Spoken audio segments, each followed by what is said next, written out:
അസ്സലാമു അലൈക്കും വറഹ്മത്തുള്ളാഹി വബറകാതുഹു. അൽഹംദുലില്ലാഹ് വസല്ലല്ലാഹു അലാ നബിയ്യിനാ മുഹമ്മദിൻ വഅലാ ആലിഹി വസഹ്ബിഹി അജ്മഈൻ. അമ്മാ ബഅദ്. ഇത്തഖുല്ലാഹ ഇബാദല്ലാഹ്. പ്രിയമുള്ള സഹോദരന്മാരെ, സഹോദരികളെ, അള്ളാഹുവിൻ്റെ മഹത്തായ അനുഗ്രഹത്താൽ വിശുദ്ധ ഖുർആനിലെ 54-ാമത്തെ അധ്യായമായ സൂറത്തു അൽ ഖമറിൻ്റെ അവസാന ഭാഗത്ത് നമ്മൾ എത്തിയിരിക്കുകയാണ്. മുൻകഴിഞ്ഞു പോയ കുറേ സമുദായങ്ങളെക്കുറിച്ചും അവരെ നശിപ്പിച്ചതിനെക്കുറിച്ചുമൊക്കെയാണ് വിശദീകരിച്ചു കൊണ്ടിരിക്കുന്നത്. ഓരോ സമുദായത്തെക്കുറിച്ചും വിശദീകരിക്കുമ്പോൾ ഒരു ഓർമ്മപ്പെടുത്തലെന്നോണം ഈ കാര്യങ്ങളെല്ലാം അള്ളാഹു നമ്മെ ഓർമ്മപ്പെടുത്തിയതിനു ശേഷം ഇതെല്ലാം വിശദീകരിച്ച വിശുദ്ധ ഖുർആൻ വളരെ എളുപ്പമാക്കി തന്നിട്ടുണ്ട് ആലോചിച്ച് മനസ്സിലാക്കുവാൻ. പക്ഷേ ആരുണ്ട് ആലോചിച്ച് മനസ്സിലാക്കുന്നവർ എന്ന ഒരു ചോദ്യം കൂടെ അതിൻ്റെ കൂടെ അള്ളാഹു സുബ്ഹാനഹു വ തആല നമ്മളോട് ചോദിക്കുന്നുണ്ട്. അപ്രകാരം ലൂത്ത് നബിയുടെ സമുദായത്തെക്കുറിച്ചും ആദ് സമുദായത്തെക്കുറിച്ചും സമൂദ് ഗോത്രത്തെക്കുറിച്ചും നൂഹ് നബിയുടെ സമുദായത്തെക്കുറിച്ചും ഒക്കെ നമ്മൾ വിശദീകരിക്കുകയുണ്ടായി. ആ ഒരു കൂട്ടത്തിൽ ഫിർഔനിൻ്റെ ജനതയെ കൂടി അല്ലാഹു സുബ്ഹാനഹു വ തആല ചെറിയ രൂപത്തിൽ ഇവിടെ ഒന്ന് പറയുകയാണ്. ബിസ്മില്ലാഹിർ റഹ്മാനിർ റഹീം.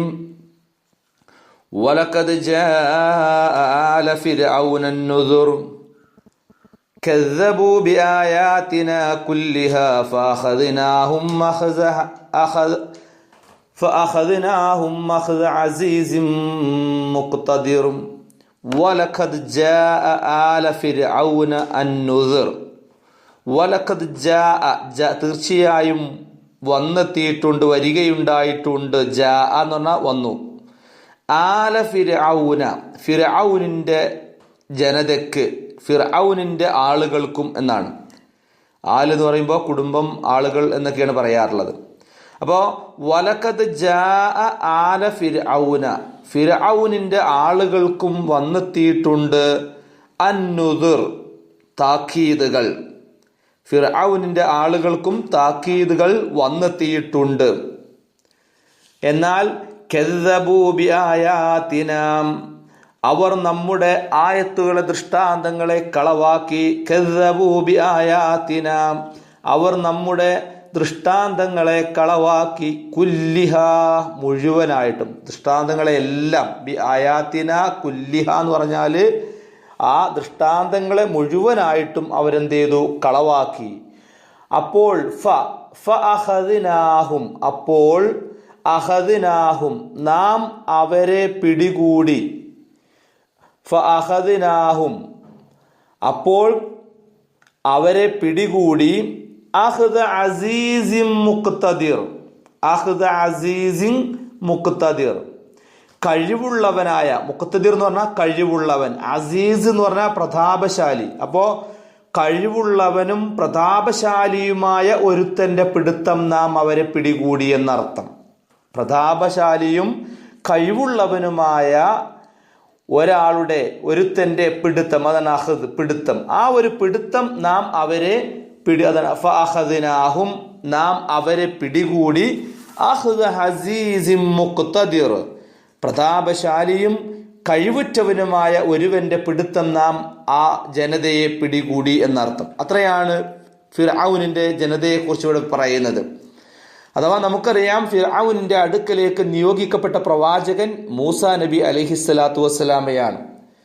മൂസാ നബിയെക്കുറിച്ച് നമുക്കറിയാം, വിശുദ്ധ ഖുർആനിൽ ഏറ്റവും കൂടുതൽ വിശദീകരിക്കപ്പെട്ട ചരിത്രം മൂസാ നബി അലൈഹി സ്വലാത്തു വസ്സലാമയുടെ ചരിത്രമാണ്.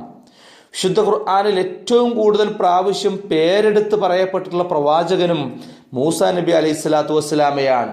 മൂസാ നബി ബനൂ ഇസ്രായേലിലേക്ക്, ഫിർഔനിൻ്റെ അടുക്കലേക്ക് നിയോഗിക്കുകയും അദ്ദേഹത്തിൻ്റെ ജനനവും ആ പുഴയിലൂടെ ഒഴുക്കിയ ചരിത്രങ്ങളും അങ്ങനെ ഫിർഔനിൻ്റെ കൊട്ടാരത്തിൽ വളർന്നു വന്ന ചരിത്രങ്ങളും ഒക്കെ നമ്മൾ കേട്ടതാണ്. വിശദമായിട്ട് പറയുവാൻ അവസരമില്ല. ഏതായിരുന്നാലും ഫിർഔനിന്റെ കൊട്ടാരത്തിൽ വളരുകയും അവസാനം ഫിർഔനിന്റെ അടുക്കലേക്ക് നിയോഗിക്കപ്പെട്ട പ്രവാചകനായി ആ സത്യം അവർക്ക് പറഞ്ഞു കൊടുക്കുകയും ഒക്കെ ചെയ്തപ്പോൾ അവിടെയും പ്രശ്നങ്ങളാവുകയും ജാലവിദ്യക്കാർ വരികയും മൂസാ നബിക്ക് നിശ്ചയിച്ച ചില 2 മുഅ്ജിസത്തുകളായിരുന്നു വടി നിലത്തിട്ടാൽ പാമ്പാവുക, അതുപോലെ കൈ കക്ഷത്തിൽ വെച്ച് കഴിഞ്ഞാൽ പ്രകാശമുള്ളതായി തീരുക തുടങ്ങിയ ചരിത്രങ്ങളൊക്കെ നമുക്ക് വിശുദ്ധ ഖുർആനിൽ കാണുവാൻ സാധിക്കുന്നു. പക്ഷേ ഈ ദൃഷ്ടാന്തങ്ങളെയെല്ലാം നിഷേധിച്ച് തള്ളുകയാണ് ആ സമുദായം ഒന്നടങ്കം ചെയ്തത് എന്ന അവസാനം ആ ചെങ്കടലിൽ മുക്കി കൊല്ലുകയാണ് ആ സമുദായത്തെ ചെയ്ത്. ഫിർഔനെയും കൂട്ടാളികളെയും ആ ചെങ്കടലിൽ മുക്കി കൊല്ലുന്ന ചരിത്രം വരെ നമുക്ക് അറിയാവുന്നതാണ്. ഞാൻ ജസ്റ്റ് ഒന്ന് ചുരുക്കി ജസ്റ്റ് പറഞ്ഞു എന്ന് മാത്രം. ഇങ്ങനെ മുൻകഴിഞ്ഞു പോയ സമുദായങ്ങളെക്കുറിച്ചുള്ള ചരിത്രം ഈ സൂറത്തിൽ ഇത്രയും വിശദീകരിച്ചുകൊണ്ട് തുടർന്ന് അങ്ങോട്ട് പ്രവാചകൻ സ്വല്ലല്ലാഹു അലൈഹി വസല്ലം തൻ്റെ സമുദായത്തോട് അഭിസംബോധന ചെയ്ത് പറയുന്ന ചില കാര്യങ്ങളാണ് ഇതിൻ്റെ അവസാന ഭാഗത്ത് കുറച്ച് പറയുന്നത്. ഈ മുൻകഴിഞ്ഞു പോയ സമുദായങ്ങളുടെയൊക്കെ ചരിത്രങ്ങൾ വിശദീകരിച്ച് അത് മുന്നിൽ വെച്ചുകൊണ്ട് ആ ഒരു ചരിത്രത്തെ മുൻനിർത്തിക്കൊണ്ട് തന്നെ ചില കാര്യങ്ങൾ തൻ്റെ സമുദായത്തെ ഓർമ്മപ്പെടുത്തുകയാണ് പ്രവാചകൻ സ്വല്ലല്ലാഹു അലൈഹി വസല്ലം. അതാണ് 43-ാമത്തെ വചനം മുതൽ വിശദീകരിക്കുന്നത്. അകുഫാറുക്കും ഖൈറും മിൻ ഉലൈക്കും അം ലകും ബറാഅതും ഫിസ്സുബർ അം യഖൂലൂന നഹ്നു ജമീഉം മുൻതസിർ. അകുഫാറുക്കും, നിങ്ങളിലെ അവിശ്വാസികളാണോ, നിങ്ങളുടെ കൂട്ടത്തിലുള്ള ഈ സമുദായമേ, അഥവാ പ്രവാചകൻ ആ അറബികളോട് തൻ്റെ സമുദായത്തോട് പറയുകയാണ്, ഏ സമുദായമേ, അകുഫാറുക്കും, നിങ്ങളിലുള്ള അവിശ്വാസികളോ, ഖൈറും മിൻ ഉലൈക്കും, ഉത്തമരായിട്ടുള്ളവർ, ശ്രേഷ്ഠരായിട്ടുള്ളവർ അക്കൂട്ടരേക്കാൾ, ഖൈറുൻ, ഉത്തമരായിട്ടുള്ളവർ, മിൻ ഉലൈക്കും, അക്കൂട്ടരേക്കാൾ, അകുഫാറുക്കും ഖൈറും മിൻ ഉലൈക്കും, നിങ്ങളിൽ അക്കൂട്ടരേക്കാൾ, അഥവാ മുമ്പ് നമ്മൾ വിശദീകരിച്ചു പോയ കുറേ സമുദായങ്ങളെ കുറിച്ച് പറഞ്ഞല്ലോ. നിഷേധികളായ കുഫാറുകളായ നിഷേധികളായ ധാരാളം ജനതയെക്കുറിച്ച് നമ്മൾ വിശദീകരിക്കുകയുണ്ടായി. ആ കൂട്ടരേക്കാൾ ഉത്തമരാണോ നിങ്ങളിലുള്ള ഈ അവിശ്വാസികളായ ആളുകൾ?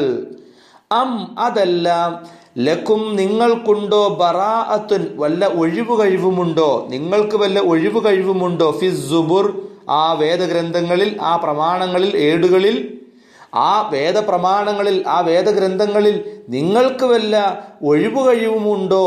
അതല്ല, നിങ്ങളുടെ അക്കൂട്ടരേക്കാൾ ഉത്തമരാണോ നിങ്ങളിലുള്ള ഈ നിഷേധികളായ ആളുകൾ എന്ന് ആ സമുദായത്തോട് അല്ലാഹു സുബ്ഹാനഹു വ തആല ചോദിക്കുകയാണ് എന്നർത്ഥം. അഥവാ അതിൻ്റെ ഉദ്ദേശം, ആ മുൻകഴിഞ്ഞു പോയ സമുദായങ്ങൾ അത്തരത്തിലുള്ള നിഷേധങ്ങളും അതുപോലെയുള്ള കാര്യങ്ങളുമായി പോയപ്പോൾ അല്ലാഹു സുബ്ഹാനഹു വ തആല ആ ജനതയെ പലതരത്തിലുള്ള ശിക്ഷകൾ കൊണ്ട് ശിക്ഷിക്കുകയുണ്ടായി.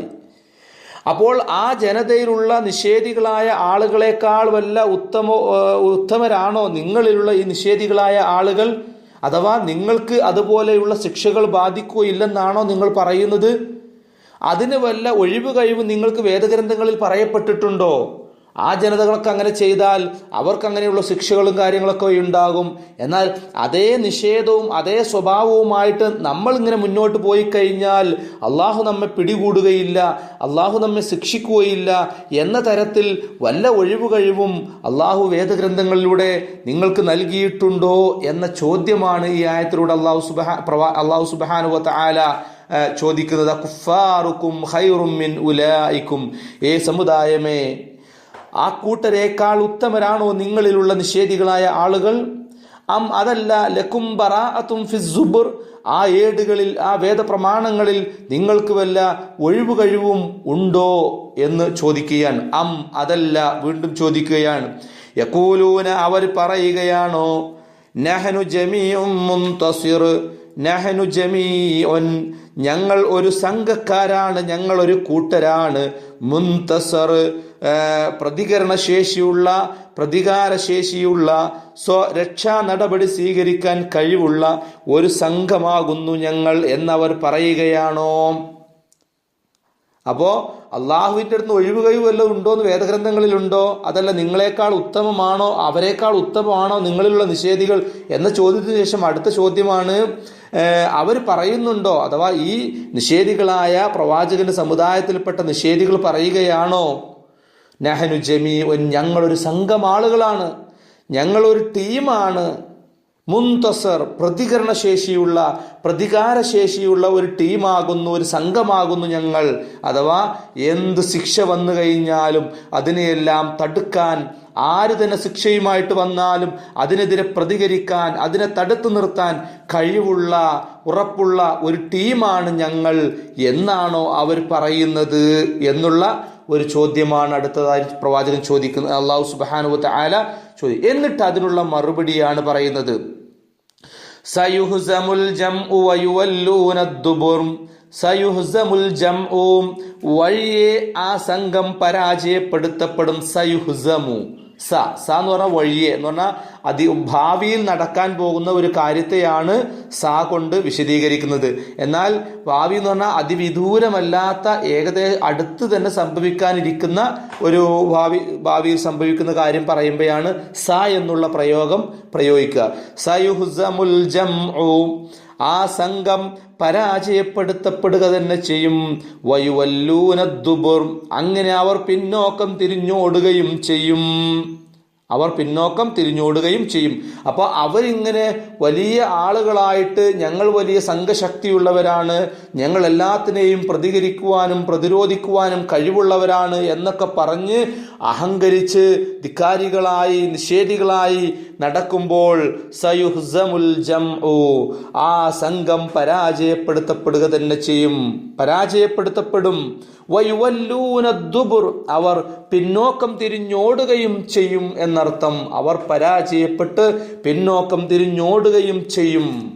ബലിസ്സാഅതു മൗഇദുഹും വസ്സാഅതു അദ്ഹാ വഅമർ.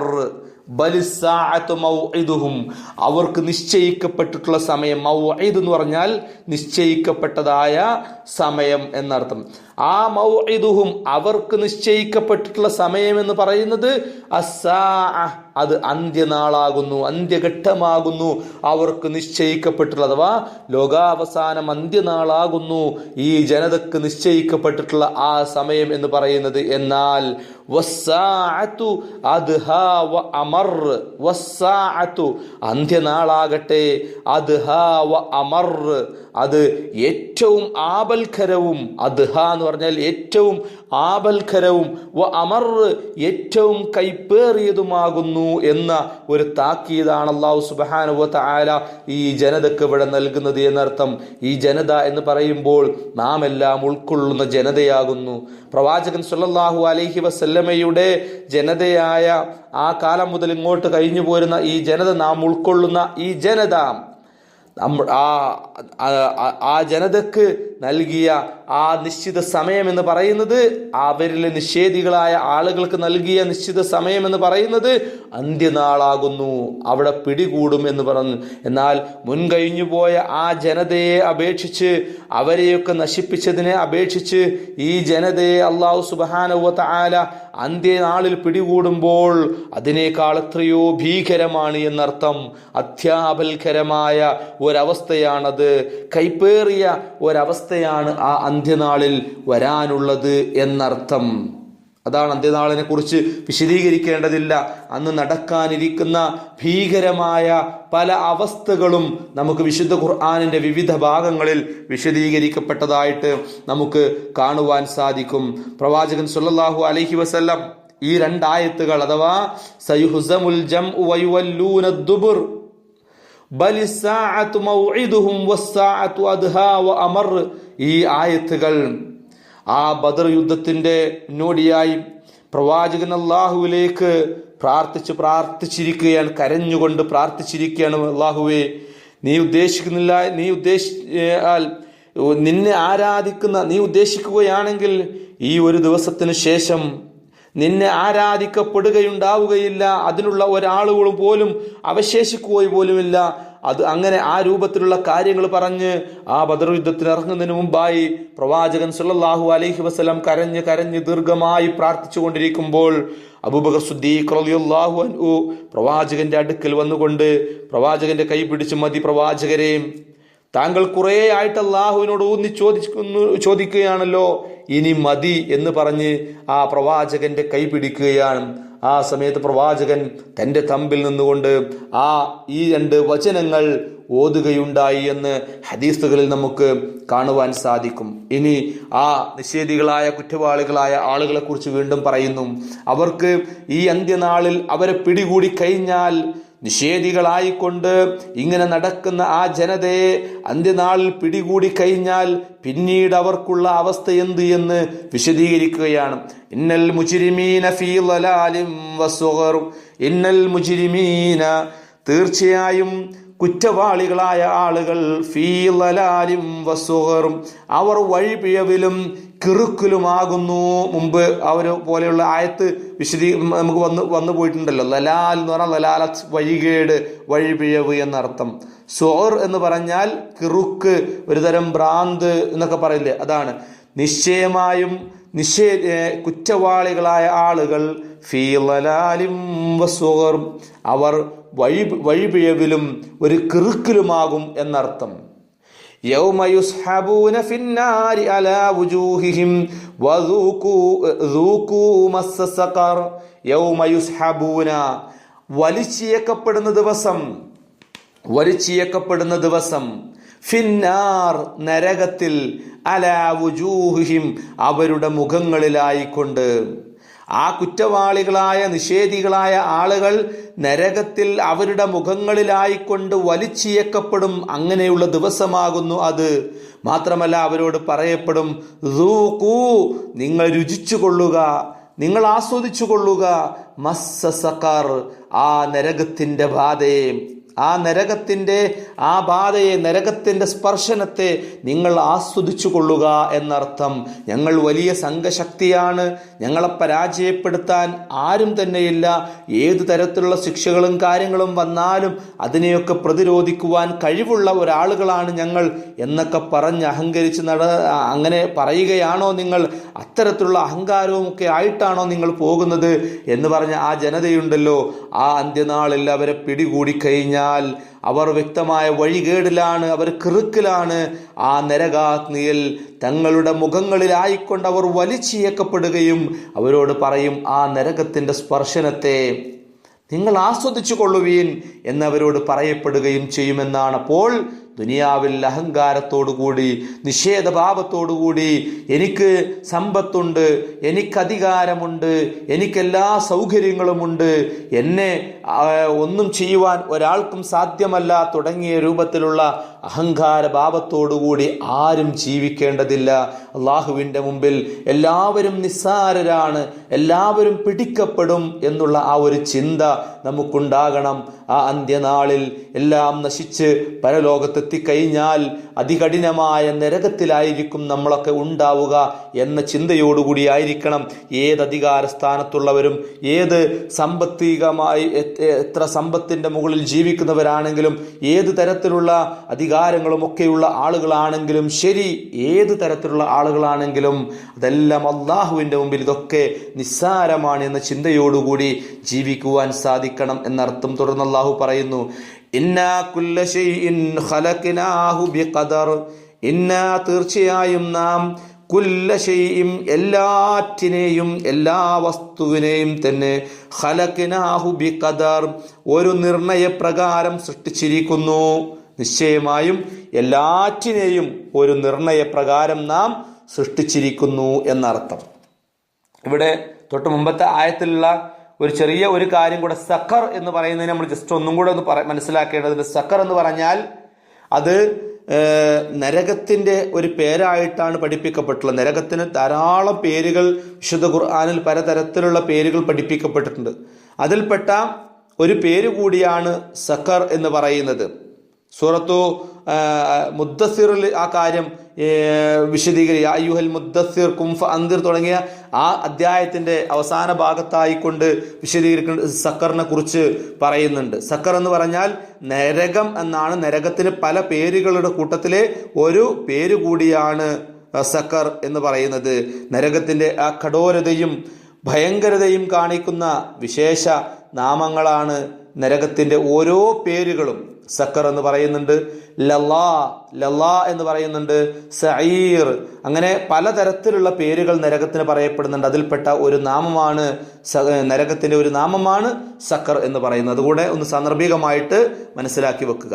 അപ്പോൾ അള്ളാഹു പറയുന്നു, നിശ്ചയമായും എല്ലാ വസ്തുക്കളെയും എല്ലാറ്റിനെയും ഒരു നിർണയപ്രകാരം ഒരു വ്യവസ്ഥയനുസരിച്ചാണ് നാം സൃഷ്ടിച്ചിട്ടുള്ളത് എന്നർത്ഥം. അഥവാ അള്ളാഹു സുബ്ഹാനഹു വ തആല ഓരോന്നും അത് സൃഷ്ടിക്കുമ്പോൾ തന്നെ അതിൻ്റെ ആകൃതി എന്ത്, അതിൻ്റെ പ്രകൃതി എന്ത്, ഇതിൻ്റെ സ്വഭാവം എന്ത്, അതിൻ്റെ വലുപ്പം എങ്ങനെ, അതിൻ്റെ സമയം എങ്ങനെ, അതിൻ്റെ സ്ഥലം എങ്ങനെ തുടങ്ങി അതിൻ്റെ ഓരോ കാര്യങ്ങളും, അതിൻ്റെ നന്മയും തിന്മയും, ഇങ്ങനെ ഓരോ കാര്യവും ഒക്കെ ഇന്ന പ്രകാരമാവണമെന്നുള്ള ഒരു നിർണയവും ഒരു വ്യവസ്ഥയും അവർക്ക് നിശ്ചയിച്ചിട്ടുണ്ട് എന്നർത്ഥം. അവ എപ്രകാരമാവണം, എപ്രകാരം ആവരുത് എന്നൊന്നും നമ്മുടെ ഒരു ഇതിനനുസരിച്ചല്ല, മറിച്ച് അതൊക്കെ അല്ലാഹു സുബ്ഹാനഹു വ തആല കൃത്യമായി നിർണയിച്ച ഒരു രൂപത്തിലാണ് അതിനെയൊക്കെ എന്ത് ചെയ്തിട്ടുള്ളത്, സൃഷ്ടിച്ചിട്ടുള്ളത് എന്നർത്ഥം. ഖദറിലുള്ള ഒരു വിശ്വാസവുമായി ബന്ധപ്പെട്ട് തന്നെ ഇത്തരം കാര്യങ്ങൾ അല്ലാഹു സുബ്ഹാനഹു പണ്ഡിതന്മാർ മുഫസ്സിറുകളൊക്കെ വിശദീകരിച്ചതായിട്ട് ഈ ആയത്ത് വെച്ച് വിശദീകരിച്ചത് നമുക്ക് കാണുവാൻ സാധിക്കും. അപ്പോൾ ഓരോ വസ്തുവിനെയും അല്ലാഹു സുബ്ഹാനഹു വ തആല സൃഷ്ടിക്കുമ്പോൾ അതിനെ ഒരു നിശ്ചിത ഒരു വ്യവസ്ഥ കൃത്യമായിട്ട് അല്ലാഹ് നിശ്ചയിച്ചിട്ടുണ്ട്. ആ നിശ്ചയിച്ചതനുസരിച്ചാണ് അവയുടെയൊക്കെ സൃഷ്ടിപ്പും അതിൻ്റെയൊക്കെ ഓരോ കാര്യങ്ങളും എന്നുള്ളത് നമ്മൾ മനസ്സിലാക്കുക. വമാ അംറുനാ ഇല്ലാ വാഹിദത്തും കലംഹിം ബിൽ ബസ്വർ. വമാ അംറുനാ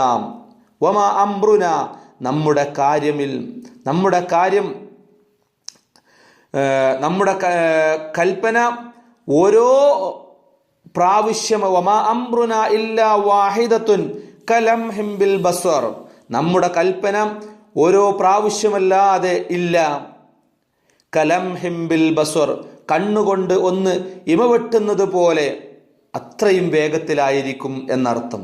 അഥവാ അല്ലാഹു സുബ്ഹാനഹു വ തആല ഏതൊരു കാര്യം ഉദ്ദേശിച്ചു കഴിഞ്ഞാലും അത് പ്രയോഗത്തിൽ വരുത്തുവാൻ അവനൊരു പ്രയാസവുമില്ല എന്നർത്ഥം. അള്ളാഹുവിൻ്റെ ഓരോ കൽപ്പനയും വളരെ എളുപ്പമാണ് അല്ലാഹു സുബ്ഹാനഹു വ തആലയെ സംബന്ധിച്ച് എന്നർത്ഥം. അഥവാ അള്ളാഹു ഒരു കാര്യം നിശ്ചയിച്ചു കഴിഞ്ഞാൽ, അള്ളാഹു ഒരു കാര്യം ഉണ്ടാവണമെന്ന് വിചാരിച്ചു കഴിഞ്ഞാൽ അത് നിമിഷ നേരം കൊണ്ട് അതിനോട് ഉണ്ടാകൂ എന്ന് പറഞ്ഞാൽ സൂറത്ത് യാസീനിലൊക്കെ നമുക്ക് കാണുവാൻ സാധിക്കും, ഇന്ന അംറുഹു ഇദാ അറാദ ശൈഅൻ കുൻ ഫയകൂൻ. ഒരു കാര്യം അള്ളാഹു ഉദ്ദേശിച്ചു കഴിഞ്ഞാൽ അതിനോട് അള്ളാഹു പറയുമെന്നാണ്, കുൻ ഉണ്ടാവുക, ഫയകൂൻ അപ്പോൾ അതുണ്ടാകുമെന്നാണ്. അതാണ് കലംഹിം ബിൽ ബസ്വർ, ഒരു കണ്ണിമ വെട്ടുന്നത് പോലെ അത്ര വേഗത്തിലായിരിക്കും ഏതൊരു കാര്യമാണെങ്കിലും അത് ഉണ്ടാകുവാൻ. അള്ളാഹു അതിനോട് അത് അങ്ങനെ ഉണ്ടാകട്ടെ എന്ന് പറയുന്നതോടുകൂടി എന്ത് ചെയ്യുന്നു, അതുണ്ടാകുന്നു എന്നർത്ഥം. അത്രയും നിസ്സാരമാണ് അള്ളാഹു സുബ്ഹാനഹു വ തആലയെ സംബന്ധിച്ച് ഓരോ കാര്യങ്ങളും എന്നർത്ഥം.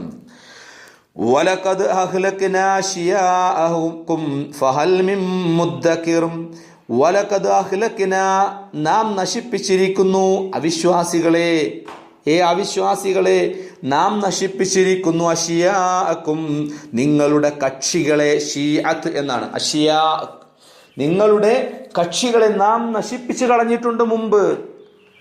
നിങ്ങളുടെ കക്ഷികൾ എന്ന് പറഞ്ഞാൽ മുമ്പ് കഴിഞ്ഞു പോയ കുറേ സമുദായങ്ങളുണ്ടല്ലോ, നിങ്ങളെപ്പോലെ നിഷേധികളായി നടന്ന കുറേ സമുദായങ്ങളുണ്ടല്ലോ, ആ സമുദായങ്ങളെയെല്ലാം നാം നശിപ്പിച്ചിട്ടുണ്ട് എന്ന് ഈ സമുദായത്തെ അള്ളാഹു ഓർമ്മപ്പെടുത്തുകയാണ്.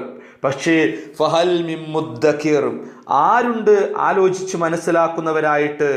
ആ സമുദായങ്ങളെയൊക്കെ നശിപ്പിച്ച് ആ ചരിത്രം നിങ്ങളുടെ മുമ്പിൽ ഉണ്ടായിട്ടും നിങ്ങൾ ഇപ്പോഴും ഈ നിഷേധഭാവത്തോടു കൂടി നടക്കുന്നുണ്ടല്ലോ. ആരുമില്ലല്ലോ ആ സമുദായത്തിൻ്റെ ഒക്കെ ചരിത്രങ്ങൾ മുമ്പിലുണ്ടായിട്ട് അതൊന്ന് ആലോചിച്ച് മനസ്സിലാക്കുവാൻ വല്ലവരുമുണ്ടോ എന്ന് അല്ലാഹു സുബ്ഹാനഹു വ തആല ഈ സമുദായത്തോട് ചോദിക്കുകയാണ് എന്നർത്ഥം. വകുല്ലു ഷൈഇൻ ഫഅലൂഹു ഫിസ്സുബർ. വകുല്ലു ഷൈഇൻ, അവർ ചെയ്തിട്ടുള്ള ഓരോ കാര്യം, ഫഅലൂഹു അവർ ചെയ്തത്, വകുല്ലു ഷൈഇൻ എല്ലാ കാര്യങ്ങളും, ഫഅലൂഹു അവർ ചെയ്തു പോയിട്ടുള്ള എല്ലാ കാര്യങ്ങളും, ഫിസ്സുബുർ ഏടുകളിലുണ്ട് എന്നർത്ഥം. അവർ ചെയ്തു കൂട്ടിയ ഓരോ കാര്യങ്ങളും. തുടർന്ന് പറയുന്നു വകുല്ലു സഈരിൻ വകബീരിൻ മുസ്തതർ, എല്ലാ ചെറുതും വലുതുമായ മുഴുവൻ കാര്യങ്ങളും എഴുതി രേഖപ്പെടുത്തപ്പെട്ടതാകുന്നു എന്നർത്ഥം. അപ്പോൾ ഓരോ ആളുകളും ചെയ്തിട്ടുള്ള മുഴുവൻ കാര്യങ്ങളും അതൊക്കെ ഒരു ഏടിലുണ്ട്. അവർ ചെയ്തു കൂട്ടിയതായ ചെറുതും വലുതുമായ മുഴുവൻ കാര്യങ്ങളും രേഖപ്പെടുത്തപ്പെട്ടിട്ടുണ്ട്. ഇവിടെ സുബുർ എന്ന് പറഞ്ഞാൽ നമ്മുടെ കർമ്മരേഖയാണ് എന്നർത്ഥം. നമ്മുടെ കർമ്മരേഖയാണ് അതുകൊണ്ടുള്ള ഉദ്ദേശം. അഥവാ ഓരോ മനുഷ്യനും അവൻ്റെ ജീവിതത്തിൽ അവൻ ചെയ്തു കൂട്ടുന്ന ഓരോ പ്രവർത്തനങ്ങളും ഓരോ വാക്കുകളും അവൻ്റെ എല്ലാ കാര്യങ്ങളും കൃത്യമായി രേഖപ്പെടുത്തപ്പെടുന്നുണ്ടെന്ന് പറഞ്ഞല്ലോ. ആ രേഖപ്പെടുത്തപ്പെടുന്ന ആ രേഖ നാളെ പരലോകത്ത് വെച്ച് അള്ളാഹു നമുക്ക് കൈമാറി തരികയും ചെയ്യുന്നുണ്ട് എന്നൊക്കെ വിശുദ്ധ ഖുർആനിലൂടെ നമുക്ക് കാണുവാൻ സാധിക്കും. അതാണ് ഇവിടെ പറയുന്ന സുബുർ കൊണ്ടുള്ള ഉദ്ദേശമായിട്ട്. നമ്മുടെ കർമ്മ രേഖ, സഹീഫത്തുൽ അഅ്മാൽ, നമ്മുടെ കർമ്മരേഖയാണ് അതുകൊണ്ടുള്ള ഉദ്ദേശം എന്ന് നമുക്ക് മുഫസ്സിറുകൾ വിശദീകരിച്ചു തരുന്നു. അപ്പോ നമ്മൾ പ്രവർത്തിക്കുന്ന ഓരോ കാര്യങ്ങളും വകുല്ലു ശൈഇൻ ഫഅലൂഹു ഫിസ്സുബർ, അവർ ചെയ്തിട്ടുള്ള എല്ലാ കാര്യവും ആ ഏടുകളിലുണ്ട്. വകുല്ലു സഗീരിൻ വകബീരിൻ മുസ്തതർ, ചെറുതും വലുതുമായ മുഴുവൻ കാര്യങ്ങളും എഴുതി രേഖപ്പെടുത്തപ്പെടുന്നതാകുന്നു എന്ന് അല്ലാഹു സുബ്ഹാനഹു വ തആല നമ്മെ ഓർമ്മപ്പെടുത്തുകയാണ്. അതുകൊണ്ട് നിഷേധികളായി നടക്കേണ്ടതില്ല, അള്ളാഹുവിൻ്റെയും പ്രവാചകന്റെ കൽപ്പനകൾക്ക് ധിക്കാരം പ്രവർത്തിച്ചുകൊണ്ട് നടക്കേണ്ടതില്ല. കൃത്യമായിട്ടെല്ലാം രേഖപ്പെടുത്തപ്പെടുന്നുണ്ട്. നിങ്ങൾക്ക് സമയം നിശ്ചയിച്ചിട്ടുണ്ട്. അള്ളാഹു മുമ്പേ സമുദായങ്ങളെ നശിപ്പിച്ചിട്ടുണ്ട് എങ്കിൽ നിങ്ങളെയും നശിപ്പിക്കുമെന്നുള്ള താക്കീതുകളാണ് ഇതിലൂടെയൊക്കെ അള്ളാഹു സുബ്ഹാനഹു വ തആല നമുക്ക് നൽകുന്നത്. ഈ അധ്യായം അവസാനിപ്പിച്ചുകൊണ്ട് അള്ളാഹു പറയുന്നു, ഇതിനെയെല്ലാം മറികടന്ന് തൻ്റെ വിശ്വാസം സംരക്ഷിച്ച് തൻ്റെ കർമ്മങ്ങൾ കൃത്യമായി ചെയ്ത് തഖ്വയോടുകൂടി ജീവിച്ചതായ ആളുകളെയും കൂടെ ഒന്ന് ഓർമ്മപ്പെടുത്തിക്കൊണ്ടാണ് ഈ അധ്യായം അവസാനിപ്പിക്കുന്നത്. ഇന്നൽ മുത്തഖീന ഫീ ജന്നാതിൻ വനഹർ, ഇന്നൽ മുത്തഖീന, നിശ്ചയമായി മുത്തഖികളായ ആളുകൾ അഥവാ സൂക്ഷ്മത കൈക്കൊള്ളുന്നതായ ആളുകൾ, ഭയഭക്തന്മാരായ ആളുകൾ, ഫീ ജന്നാത്തിൻ, അവർ സ്വർഗങ്ങളിലായിരിക്കും, വനഹർ, അരുവികളിലുമായിരിക്കും. അഥവാ മുത്തഖീങ്ങളായ ആളുകൾ ആ സ്വർഗത്തിൽ ആ അരുവികളിലൊക്കെ ആയിട്ടായിരിക്കും അവർ ഉണ്ടാവുക. അവിശ്വാസികളായ ആളുകൾ ആ സക്കറിൽ മുഖം വലിച്ചേക്കപ്പെടുന്ന, നരകത്തിൽ മുഖം വലിച്ചേക്കപ്പെടുന്ന ആളുകളാകുമ്പോൾ മുത്തഖീങ്ങളായ ആളുകൾ അവർ സ്വർഗത്തിൽ ധാരാളം സുഖസൗകര്യങ്ങൾ അനുഭവിച്ചുകൊണ്ടായിരിക്കും ഉണ്ടാവുക. ഫീ മഖ്അദി സിദ്ഖിൻ, സത്യത്തിന്റെ ആസ്ഥാനത്തിലായിരിക്കും അവർ ഉണ്ടാവുക. മഖ്അദ് എന്ന് പറഞ്ഞാൽ ആസ്ഥാനം, മഖ്അദ് എന്ന് പറഞ്ഞാൽ ബെഞ്ച്, ഇരിപ്പിടം എന്നൊക്കെയാണ് അർത്ഥം. ആസ്ഥാനം എന്നൊക്കെ പറയാം. സിദ്ഖ് എന്ന് പറഞ്ഞാൽ സത്യം. അപ്പൊ ഫീ മഖ്അദി സിദ്ഖിൻ, സത്യത്തിന്റെ ആസ്ഥാനത്തായിരിക്കും. ഇന്ദ മലീകിൻ മുഖ്തദിർ, എല്ലാറ്റിനും കഴിവുറ്റവനായ ആ രാജാധിപതിയുടെ അടുക്കലായിക്കൊണ്ട് സത്യത്തിന്റെ ആസ്ഥാനത്തിലായിരിക്കും മുത്തഖീങ്ങളായ ആളുകൾ. വലിയൊരു അനുഗ്രഹമാണ് സഹോദരന്മാരെ. നമ്മൾ മുത്തഖീകളായിക്കൊണ്ട് ജീവിച്ചു കഴിഞ്ഞാൽ, ആ ഒരു പദവിയോടുകൂടി സ്വർഗത്തിൽ എത്തിക്കഴിഞ്ഞാൽ സർവശക്തനായ രാജാതിരാജനായ അള്ളാഹുവിൻ്റെ അടുക്കലായിരിക്കും നമുക്ക് അയൽപ്പക്കമായിക്കൊണ്ട് നമുക്ക് സാമീപ്യം ലഭ്യമാവുക എന്ന് അള്ളാഹു സുബ്ഹാനഹു വ തആല ഇവിടെ ഓർമ്മപ്പെടുത്തുന്നു. അതുകൊണ്ട് ആ അള്ളാഹുവിൻ്റെ പ്രീതിയും ആ അള്ളാഹുവിൻ്റെ പൊരുത്തവുമാണ് നമ്മൾ എപ്പോഴും ആഗ്രഹിക്കേണ്ടത്. അതിനു വേണ്ടിയായിരിക്കണം നമ്മുടെ പ്രവർത്തനങ്ങൾ എപ്പോഴും ഉണ്ടാവേണ്ടത്. അതുകൊണ്ട് തന്നെ ഈ മുത്തഖീങ്ങളായ ആളുകളുടെ അനുഭവം, അവർക്ക് ലഭ്യമാകുന്ന കാര്യം കൂടെ ഒന്ന് ഓർമ്മപ്പെടുത്തിക്കൊണ്ട് അല്ലാഹു സുബ്ഹാനഹു വ തആല ഈ അധ്യായം ഇവിടെ അവസാനിപ്പിക്കുകയാണ്. ഇന്നൽ മുത്തഖീന ഫീ ജന്നാതിൻ വനഹർ, നിശ്ചയമായും മുത്തഖികളായ ആളുകൾ അവർ സ്വർഗത്തിലും അതുപോലെ ആ അരുവികളിലുമായിരിക്കും.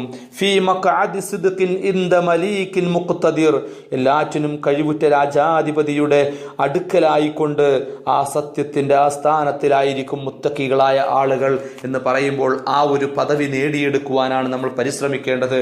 നമ്മുടെ മറ്റെന്ത് സൗകര്യങ്ങളുമൊക്കെ ഉപയോഗപ്പെടുത്തി നിഷേധികളായ ആളുകളായി മാറാതെ ആ ഓരോ കാര്യം ജീവിക്കുമ്പോൾ ഈ അധ്യായത്തിൽ വിശദീകരിച്ച, വിശുദ്ധ ഖുർആനിൽ വിശദീകരിച്ച ആ മുൻകഴിഞ്ഞു പോയ ഓരോ ജനതയുടെയും അവസ്ഥകളും കാര്യങ്ങളും എല്ലാം മനസ്സിലാക്കി അവർ ചെയ്തു വെച്ച തിന്മകളുടെ ഫലമായി അവർ നശിപ്പിക്കപ്പെട്ട ചരിത്രങ്ങൾ ആലോചിച്ചുകൊണ്ട് എനിക്ക് അങ്ങനെ ഒരു നാശമുണ്ടാകുവാൻ പാടില്ല, എൻ്റെ ജനതക്ക് അങ്ങനെ ഒരു നാശമുണ്ടാകുവാൻ പാടില്ല, പകരം തഖ്വയോടുകൂടി ജീവിച്ച് അള്ളാഹുവിൻ്റെ തിരുസന്നിധിയിൽ സ്വർഗത്തിൽ അവൻ്റെ ജിവാറിൽ അവൻ്റെ സാമീപ്യത്ത് കഴിയുവാനുള്ള ഒരു അവസരമാണ് എനിക്ക് ലഭിക്കേണ്ടത് എന്ന ചിന്തയോട് ആഗ്രഹത്തോടു കൂടി ജീവിക്കുവാൻ നമ്മൾ ഓരോരുത്തരും പരിശ്രമിക്കുക. അള്ളാഹു നമുക്ക് തൗഫീഖ് നൽകി അനുഗ്രഹിക്കുമാറാവട്ടെ. അസ്സലാമു അലൈക്കും വറഹ്മത്തുള്ളാഹി വബറകാതുഹു.